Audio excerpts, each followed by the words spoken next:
Aztlan, the place of egrets, supposed to have been the original homeland of the Aztecs. Many Spanish chroniclers have speculated on its whereabouts. One of these places was believed to have been in the modern Mexican state of Zacatecas, particularly focused on the site of La Quemada, also called Chicomosto. In the 1600s, a friar identified the site as the legendary Chicomosto, or the 7 caves from where the 7 tribes who inhabit central Mexico emerged. As to who actually built La Quemada has been up for debate for centuries. Some say it was, as mentioned, the site of Chicomostoc.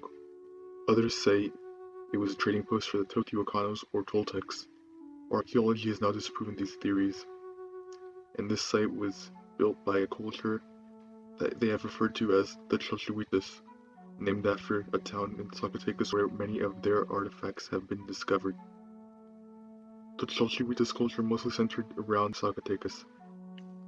The Chalchihuites culture dates back to the 200s AD in the Classic to the 1100s AD in the Post-Classic. They were sedentary and practiced agriculture in a place that was much more abundant in those days, a stark contrast to the mesquite brushland deserts we see today in Zacatecas, north of Mesoamerica. The Chalchihuites were very different from the nomadic Chichimeca the Spaniards encountered in the 1500s. The Chalchihuites also raised massive sites, some with the purpose of defending, others built to look up to the heavens. We will focus on 2 sites in this film, La Quemada and Alta Vista.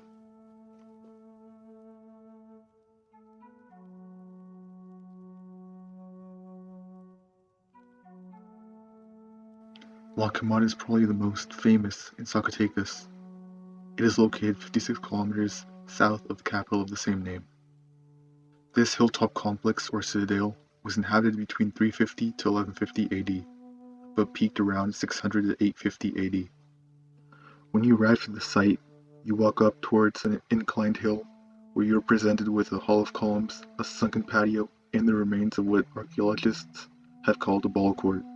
Also what has been found were the remains of a sompantli, or a skull rack, popular amongst their Mesoamerican neighbors to the south.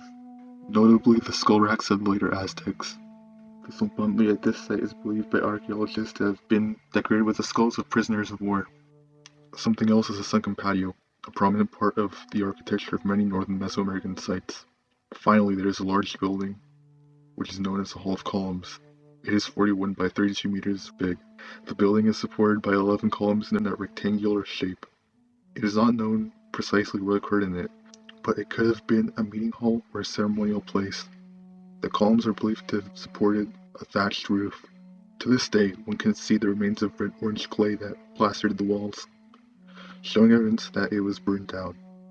Now going right, you are greeted by arguably the most well-known structure of the site, the Votive Pyramid. It is 10 meters tall. Originally it had stairs going up to the top that would have led to a small room on the top, but the top and upper middle half have crumbled, leaving only a third of the pyramid with the original stairs.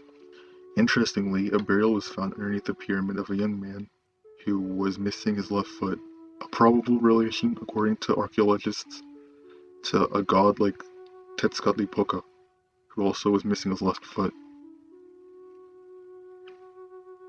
Facing the pyramid to its left, there is a stairwell that goes up to what has been termed a citadel on top of the hill, a labyrinth of small buildings where one could see the valley from all sides. The Caxcans, an Uto-Aztec speaking people, have La Quemada in their mythology. According to them, this place was called Duitlan, the place of the gods. They say that when the world was submerged underwater, the sun came. He built a mountain, the Votive Pyramid, and went to the top. There he sees how the world was covered in water. Thus he put a pillar, the columns of the Hall of Columns, at each of the 4 corners of the earth, and wove an Eye of God, which is a craft made by the native peoples of Mexico. This would be the land where man would live. It's believed the Caxcans saw La Quemada as representation of this creation myth. As previously mentioned, this place has served as the basis of many myths, owing to the astonishment of finding a site of this magnitude in the middle of the desert. Another site that was important to the Chalchihuites culture, but is less known, is Alta Vista, located on the Tropic of Cancer. This site, in contrast to other Chalchihuites sites, is located on a low ridge. This ceremonial site was built from 450 to 470 AD, with the site as a whole occupied from 100 AD to 800 AD, the population declining due to the drought that plagued the area. Alta Vista also seems to have flourished from 450 to 650 AD. As aforementioned, the site of Alta Vista was one of the most important ceremonial sites of these peoples. It has been found that it aligns with the sun, moon, and stars, thus meaning it was used as an observatory. Many of the buildings that remain serving that purpose. The corners of the site face the 4 cardinal directions. To begin with, this is a column hall. The design of this structure, with 28 stucco columns, was believed to have been a lunar calendar. The remains of a skull temple have been found as well. Dozens of bones were found scattered, most notably skulls with the remains of cordage present.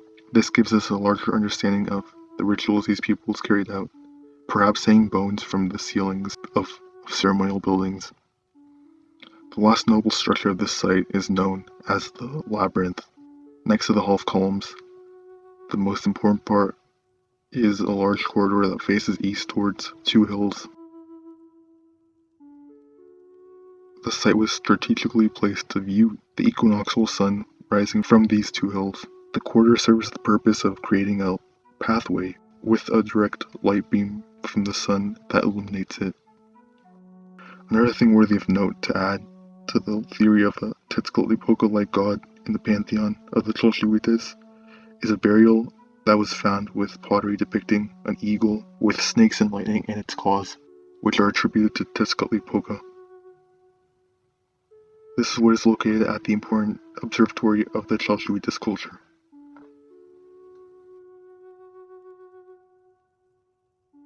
A very important aspect of the Chalchihuites culture that makes them very important to the history of the Americas is the role they played as middlemen between Mesoamerica and the oasis cultures of the US Southwest. The Chalchihuites were on the route between 2 important cultural areas. This is the main reason they prospered as a culture. To begin, from Mesoamerica came cacao, macaw feathers, and live macaws, evident on Southwest party motifs. From Oasisamerica, one of the most important items that went to Mesoamerica was turquoise.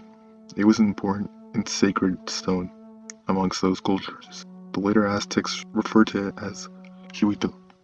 They inlay their most precious objects with this stone, including the crown of their leader, the Tlatoani.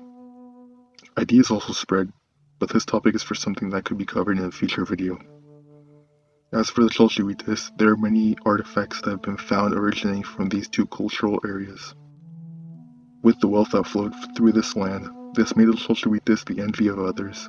This was what led to citadel-like structures being built, as we see in La Camada. We see that the Chalchihuites declined gradually when they disappeared in the 1100s AD. It is not known why this occurred. With the drought we saw that led to the decline of Alta Vista, we can infer that drought led to the disappearance of the Chalchihuites, coupled with the arrival of Aztec speakers known as the Chichimecas, who were the forefathers of the Aztecs. The Chalchihuites probably were invaded and absorbed into the nomadic Chichimeca culture, that by the time the first Spaniards arrived, no one knew who had built the great sites that dotted the landscape, not knowing that a rich and very powerful culture built them and lived in prosperity. Perhaps this is the Aztlan that the Aztecs mention as their homeland. A story of an old Chalchihuites man telling his Chichimeca grandchildren of how his grandfather lived in a prosperous and fertile land, surrounded by so much water, unlike the dry arid landscapes they were in. It seemed like an island surrounded by herons. Maybe it was he who inspired a new generation to search for a new Aztlan.